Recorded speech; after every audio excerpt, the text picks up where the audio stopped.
صباح الخير. الروتين ده يا جماعة لما هينزل هينزل لكم روتين يومين على بعض. بس كده شوف الشمس طلعت اهي، ان شاء الله الغلة هتنشف على طول. بصوا بقى يا جماعة، احنا غسلنا مع بعض ايه في الروتين اللي فات الغلة، وجينا اللهم صل على سيدنا محمد. امبارح كان عندي شوية غلة فاضلين، ليه شكرا الا ربع كده، يعني انا كنت غسلت نص شكرة فيهم وشكرة الا ربع غسلتها امبارح. غسلت شكرة الا ربع اهي. رحت الارض لقيت لقيت المكان مقفول، فجيت هنا البيت قلت ايه انا هنام لي ساعة كده بعد العيال ما تروح المدرسة، ورجعت تاني قلت لا طب ما انا انام ساعة ليه، طب ما انا اروح اشوف اللي ورايا، ولما العيال لما خلصت اللي ورايا يبقى انام. عايزه اقول لكم بقى انا غسلت الغله اللي كانت فاضله ونشرت الغله التانية الاول، ونزلت تاني رحت للغنم بعد ما خدت المفاتيح. المره دي ما نسيتهاش، صورت لكم انا الحته دي، ورجعت تاني لقيت بتاع الانابيب بينده. انا ساكنه طبعا في اعلى شقه في القريه اللي انا فيها، بس حتى مصور لكم كده انا اعلى شقه في المنطقه هنا، شقتي عاليه خالص. فنزلت من الدور الرابع تاني اجري عشان بتاع الانابيب، وشايله الانبوبه والولد بيعيط في الشقه وسايباه مع اخته ومش عارفه اعمل ايه واتصرف ازاي. لقيت الراجل بتاع الخضار والفاكهه بيلف، استنى اما اجري اجيب خضار وفاكهه. كان يوم طويل، وجيت جري على الغله لميتها عشان ما تسقعش مني، وطبعا ما كنتش عملت العشاء والوقت كان اتأخر، وصدفة كده جوزي كان جاي يتعشى في الوقت ده اللي هو فاضي فيه. كان اليوم طويل وربنا رزقني كده بايه، وجوزي حد نده عليه. كنت عملت رز وملوخية سريعا كده، مش عارفة هم ما استغرقوش مني وقت اساسا، مش عارفة انا عملتهم ازاي يعني. المهم بقى بعد كل ده صحيت النهارده قلت هكمل الروتين بتاع امبارح، اللهم صل على سيدنا محمد، ونصوروه مع بعض.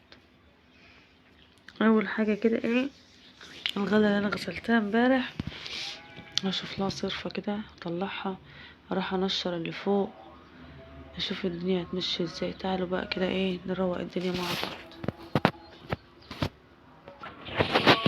الأوضة ديت الى حد ما كده سويتها، طبعا انا مش راضيه عنها يعني، بس انا مش فاضيه لها بصراحه. عارفين بقى المثل اللي بيقول لك اكنس بيتك ورش، انت مش عارف مين هيخش ولا بيقولوا ايه ده.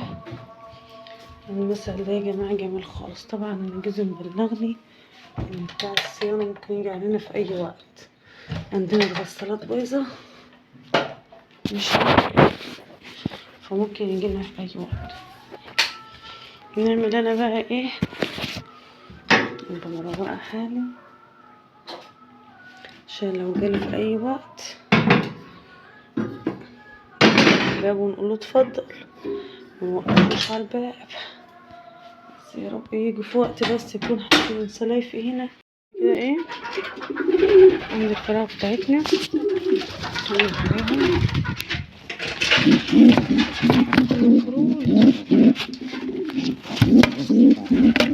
طلعوا بقالك قد ايه.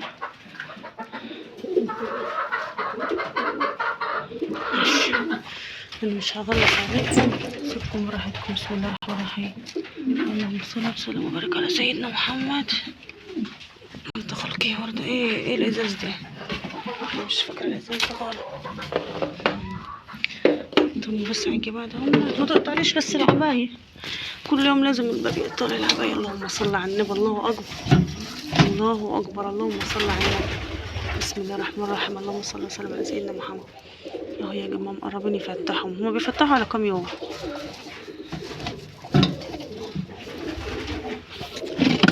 كيف نطلعهم يستهوا. ادي واحد، ادي اثنين، ماشي، ادي ثلاثة. هو ده صغير كده ليه؟ ادي أربعة، ادي خمسة، ادي ستة، في تاني ده كده عسل. ست، واحد اثنين 3 4 5 6. الرش بتاعكم اهو، استغطوا بقى عاوزين يطلعوا. هتطلعوا تروحوا فين بس؟ خليكم. بسم الله ما شاء الله. طمنت عليهم، نسيبهم بقى ايه براحتهم. اللهم صل وسلم على سيدنا محمد. دي كده عندهم 5 ايام 6 ايام حاجه زي كده. بس عاملين بس الحته دي اهو. شوف بقى بقت يومنا عامل ازاي. جيت بقى من عند الفراخ، لقيت الراجل بتاع الفاكهه جاي ماشي، اشتريت منه فاكهه. طبعا العيال بسم الله ما شاء الله قبل ما نطلع السلم كانوا ايه، كانوا مخلصين شويه الفاكهه. مش عارفه افك الكيس ده يا عيال. بصوا يا جماعه،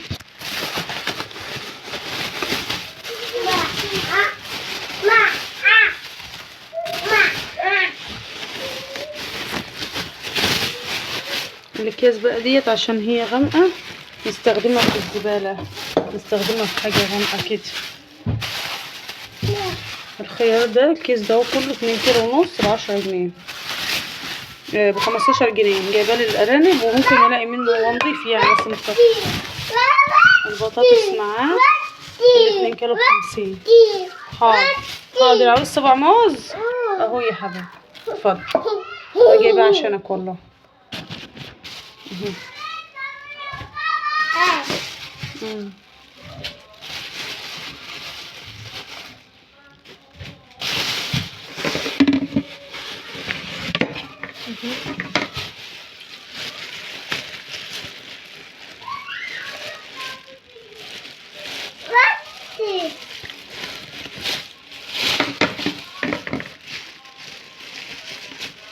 مش عارفه ايه اللي قفل الاكياس كده يا عيال.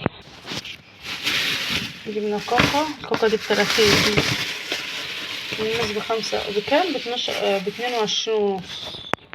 موز ب22 قلت له حط لي ب25 ودي ب35 ماشي. الفاكهه هنا جايبه باذنجان ب10 جنيه.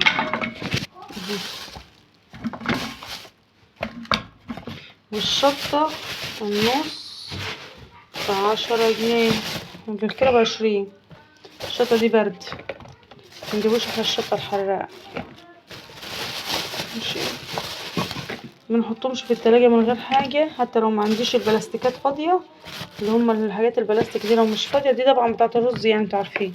بس لو ما عنديش حتى فاضية بنتصرف، عشان لو حطيت كل حاجة في التلاجة من غير غسيل كده الخضار ما بيتغسلش، ولا لما تيجي تستخدميه الحاجة بتبوظ التلاجة، تلاقي بقى حاجات كده ومش نظيفة. الكوسة ب15. معظم المحشي مش عارفة نعمل ولا ما نعملش. انا عندي غلة النهاردة والله ما انا عارفة نعمل سمك ولا نعمل كوسة. شوف نفس ما نخلص هالزن غلي. خلصت بدري عن طلعنا كده كده. عندي التغداء وعندي الكرنب مسلوق، ممكن نجي ايه مقورلي كوستين ولا حاجة. بس عايزين حاجة تلموها. بصوا يا جماعة، اللهم صل وسلم على سيدنا محمد. الكياس لما بتلميها كده اول باول وتنضفي حواليك كده اول باول، بتحس ان الدنيا رايقه ونضيفه جدا. شوف لي بس صينيه الخيار دوت يا جماعه، اللي حاطين الارانب جميل خالص، وفي خيار نضيف والله. اديت له كام معايا؟ ادي 25 و5، كان فاضل 5 جنيه، يبقى 30 40 45 50 45 و55 و65 60 و30. حاضر يا حبيبي. 60 و30 90 و10 100 والبتنجان ب10 يبقى 110. نجيب ايه تاني؟ والبطاطس ب50 110 كده 160 بالظبط. كان معايا كده 160. جينا نهز الغلة كده يا جماعة بصوا هو الغلة التانية دي مستطرية طبعا وعلى بعضها، بس انا لو سبتها كانت هتنبت، كانت هتبوظ مني. فانا قلت هنشر، هسيب دي ساعة في الشمس تاخد الشمس كده لحد الساعة 10 ولا 11. هي حاليا الساعة حوالي 11 ولا حاجة ولا اكتر. قلت هسيبها شوية ساعة ولا 2 تشمس كده، لانها كانت مرطبة خالص. وبعد كده ايه افرتها هنا وهنا، تاخد النهاردة تاخد النهاردة وبكرة، بس ما تبص مني. اهو جبت الشكارة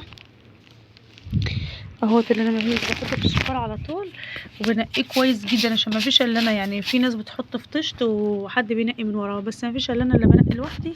فبعمل كده وايه، وبرجع اعباها في الشكارة على طول. اللهم صل وسلم على سيدنا محمد. الغلة التانية اهي. بعد ما خلصت الغلة بتاعتي يا جماعة، جيت بقى للفراخ بتاعتي.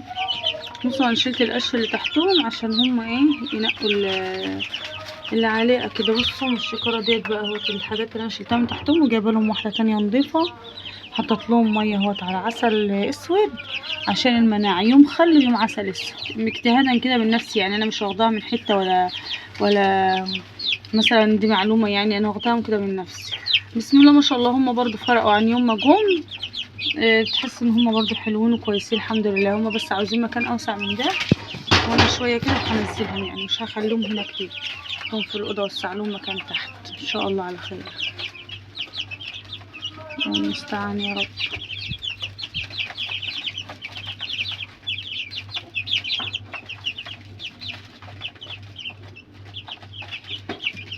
يلا يا عسلات.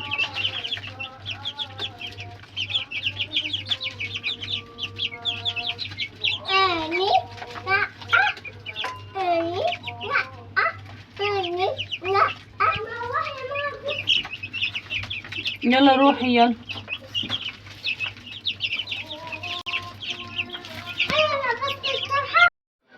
مفيش احساس في الدنيا اسعد من احساس ان انت تبقي حاسه ان في جبل على راسك ونازل. طبعا الدنيا هنا كانت مليانه هدوم، والأوضة كانت عايزة تتمسح وكانت عايزة تترتب. وخلي بالكوا الله العظيم والله أنا مش راضية أساسا عن الأوضة دي تماما بترتيبها ده، بس طبعا أحسن من الكركبة اللي كانت موجودة فيها.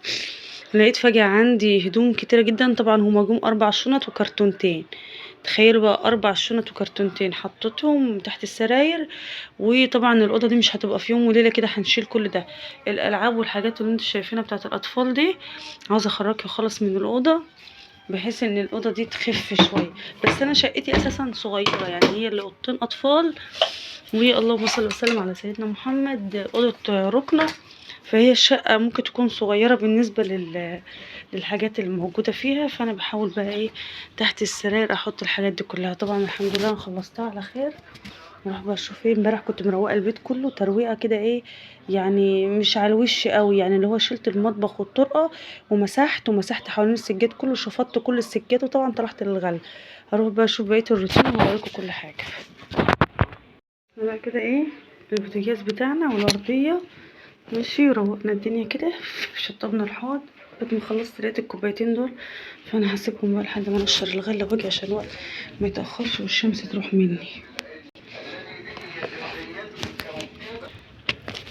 الشمس طلعت ازاي، والمثل عندنا بيقول اللي الشمس تطلع لها يبقى ايه جوزها بيحبها حماتها بيحبها. المهم يعني في حاجة من الاتنين، مش هنعرف نشيل الطوبة دي في ايد واحدة عمري.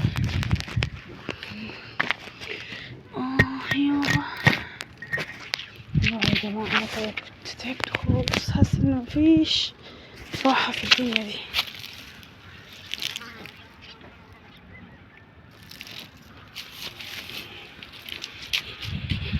الراحة يعلمها الله، يا رب انت المستعان. تالت يوم ننشر غل. اول يوم كانت الغلة اللي كنت غسلها الاول، وتاني يوم الغلة دي نشرت كوم واحد كده لحد ما شفشفت، والتانية نشفت وهزيتها. والنهارده بقى دي اللي هي كانت مغسولة امبارح اللي حطيتها على بعضها، فردتها بقى خلاص كده، وهزيت التانية امبارح. سيبها بقى كده ايه على الظهر كده نيجي نشوفها ان شاء الله. تاخد لها هو تيجي 4 ساعات، 8 و9 و10 و11، ونيجي بقى الدور كده لو لقيتها ناشفة هنهزها. زيت الغلة اللي فاضلة بقى يا جماعة. بس ايه بقى، صورتلكوا بس مباشر. جاي بقى عند الغنم، مجتلهمش الصبح، جوزي كده كان عنده ساعة مشوار بدري، فقال لي ايه، قال لي انا هاكلهم لك الصبح، يبقى فاضلك بس العصر. بصراحة ريحنا خالص. حطيت ده ونحز في الغلة. بسم الله الرحمن الرحيم.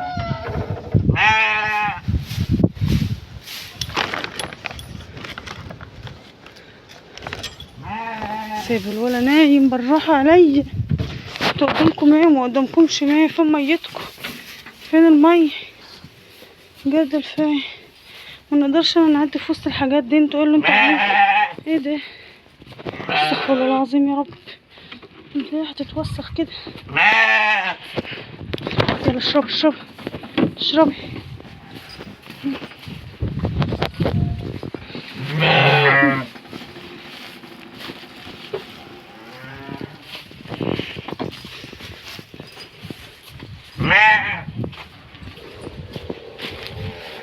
طلعتين ونحط لهم عليه عيش وشيش. ماشي. صلى سيدنا محمد. ورحت الفراخ بتاعتي، نزلت الغله بقى وشغلت الغساله، وهدوم نشفت ولميتها ونشرت غيرها. ما اقعد احسد نفسي بقى اقول لكم ان اليوم خفيف واليوم جميل، وفي الاخر اليوم بيبقى صعب يعني. انا هقفل نقطه طول النهار. بعد ما رحت بقى للغنم، جبت الفراخ بتاعتي، حطيت لهم الاكل والدشيش بتاعهم اهو. بصوا عليهم كانوا طالعين. وانت ده هتطلعي امتى يا حاج؟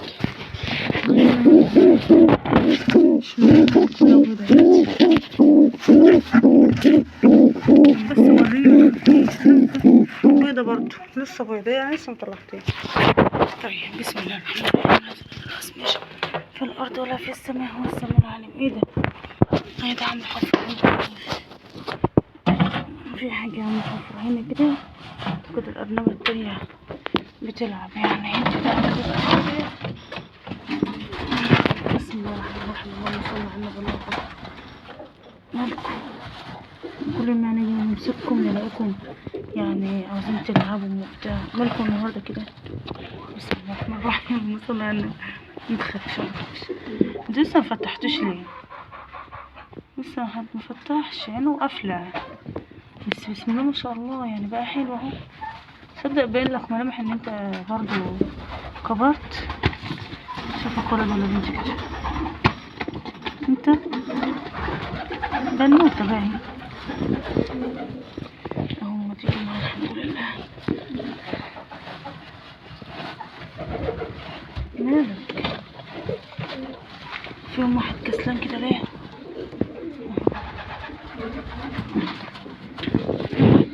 النهارده اعتقد كده الاسبوع بتاعها. يعني ايه الاسبوع بتاعهم؟ يعني كده بقالهم اسبوع.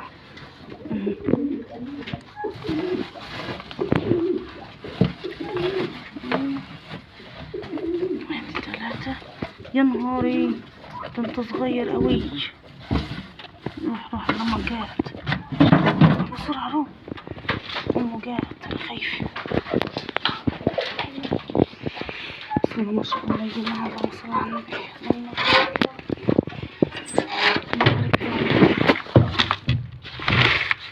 افتح له الحتة دي كده. دلوقتي هم كويسين اهو الحمد لله. سيبهم بقى.